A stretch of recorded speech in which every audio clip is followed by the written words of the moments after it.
Los hombres persisten en desobedecer a Dios, en desobediencia al mandato de multiplicarse y llenar la tierra.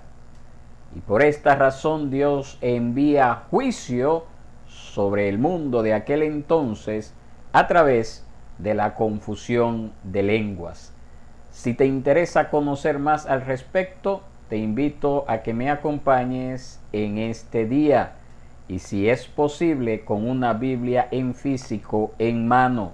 Y si no tienes Biblia, te invito a que me escribas notificando tu interés de adquirir una Biblia, y yo con todo el gusto estaré en la mejor disposición de obsequiarte una Biblia.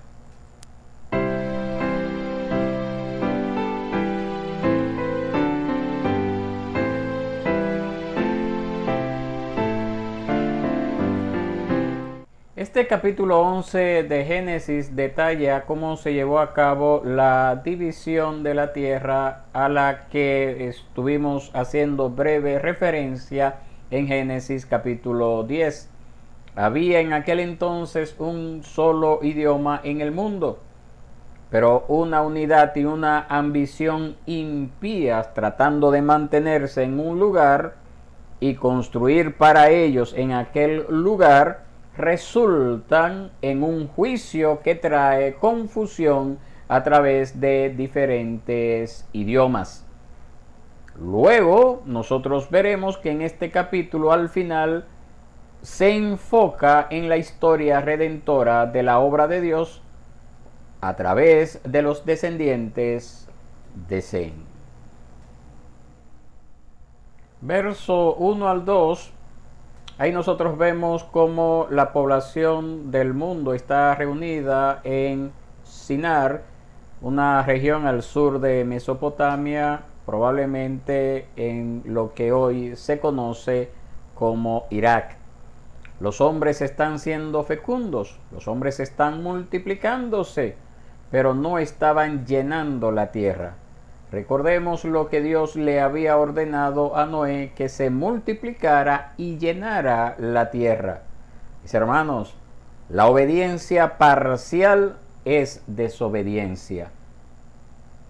Verso 3.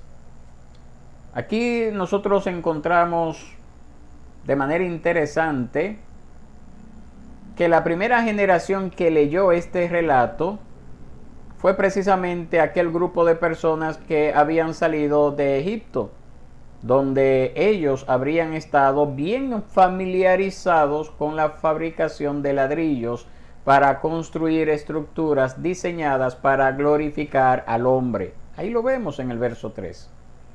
En el verso 4, allí vemos 4 cosas particulares, específicas, y que también nos llaman la atención.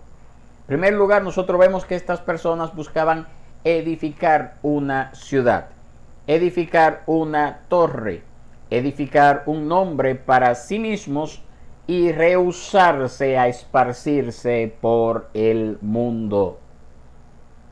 Y todo esto pensaban lograrlo a través de la construcción de una torre, que era muy probable que fuera un zigurat, una torre en forma de pirámide, una enorme estructura construida con múltiples pisos o niveles, donde su Dios viviría en la parte superior. No es que ellos quisieran llegar al cielo, sino que ellos deseaban crear el cielo, un lugar donde moraría Dios. Hacer un lugar de trascendencia que uniera a todos en la zona, haciendo lo contrario de lo que Dios había mandado, es decir, llenar la tierra. En el verso 5, nosotros leemos que Dios desciende para ver la torre que habían edificado los hijos de los hombres, es decir, los hijos de Adán. Y esta es una versión ampliada del mismo Adán cosiendo hojas de higuera, como vimos cuando Adán pecó, tratando de cubrir su desobediencia por sus propios medios.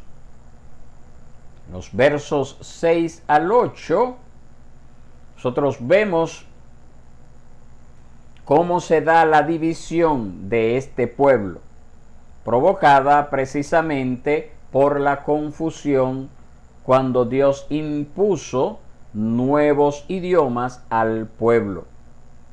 Posteriormente nosotros veremos que se separaron y se fueron extendiendo a diversas regiones, desarrollando habilidades y rasgos únicos hasta el día de hoy. Lo que ellos no querían hacer, Dios los obligó a hacer a través de la confusión de lenguas. Y en los versos 10 hasta el 32, nosotros vemos cómo este capítulo cierra retomando lo que había dejado en el capítulo anterior, es decir, el capítulo 10, con respecto a los detalles de la línea que conducen al Mesías. Y el capítulo 12, que veremos más adelante, inicia con la palabra que Dios le dio a Abraham, o a Abraham mejor dicho. Y dos cosas aparecen al final de este capítulo 11 que amenazan el cumplimiento de la promesa de Dios. La primera es la influencia del padre de Abraham, quien lleva a la familia a Harán, y es necesario que él muera antes de que Abraham pueda seguir adelante y cumplir con el mandato de Dios. Y el segundo obstáculo que nosotros comenzamos a ver en este capítulo 11 es la esterilidad de Sarai. Y esto vendrá a mostrarnos más adelante la capacidad de Dios de sacar vida donde hay muerte. Ahora, ¿qué principios prácticos nosotros podemos extraer de este capítulo 11? En primer lugar, quiero darle una palabra a los jóvenes. Jóvenes, noten en el verso 3 cómo las personas incitan a otros a hacer cosas. Podemos animar a otros a pecar o provocarlos al amor y las buenas obras. Pregunta para usted, joven: ¿cómo influyes en tus hermanos y amigos? ¿O cómo te influyen tus amigos y hermanos a ti, positiva o negativamente? Número 2. ¿Cuán rápido olvidan los hombres el juicio del diluvio? Pero ahora nosotros encontramos un segundo recordatorio global de nuestra necesidad de Cristo. Los diferentes idiomas vienen a ser esas malas hierbas en el jardín de la humanidad y funcionan como un recordatorio de nuestra condición caída y de nuestras malas inclinaciones. Y por esta razón debemos de orar para que Dios ayude a la iglesia a superar estos desafíos por el bien del Evangelio. En todo el mundo hay misioneros que están aprendiendo idiomas por el bien del reino. Ore por el éxito de estos misioneros.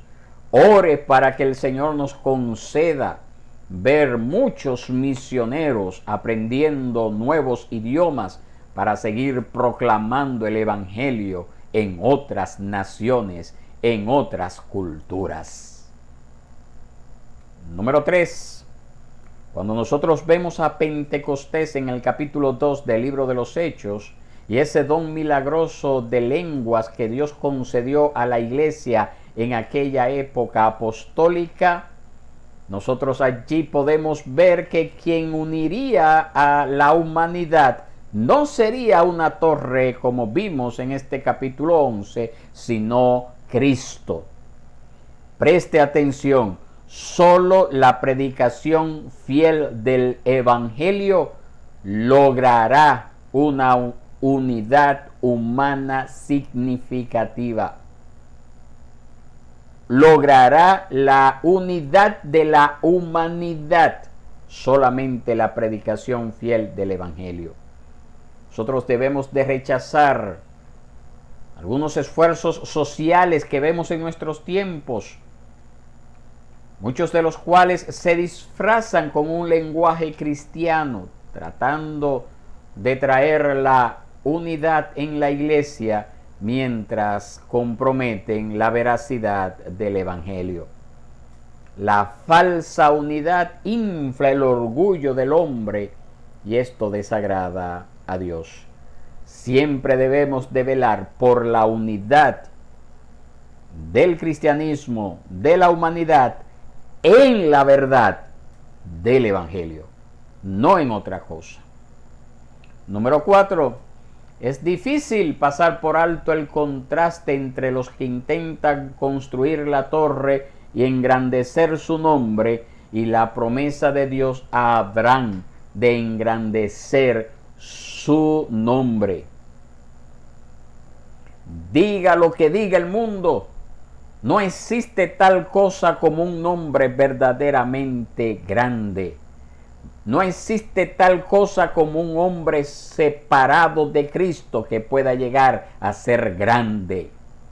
Nosotros leemos, escuchamos, vemos celebridades, deportistas, políticos, empresarios, tratando de hacer un nombre. Pero lo que nosotros podemos ver es que lo que la humanidad tiene como grandes hombres, real y efectivamente, no son nada en la presencia de Dios. Joven, si tú aspiras al éxito en la profesión que has elegido, si tú aspiras a ser una persona hábil según el don y la gracia de Dios, asegúrate en primer lugar de entregar tu vida por completo a Cristo. Ese es el fundamento de la verdadera grandeza.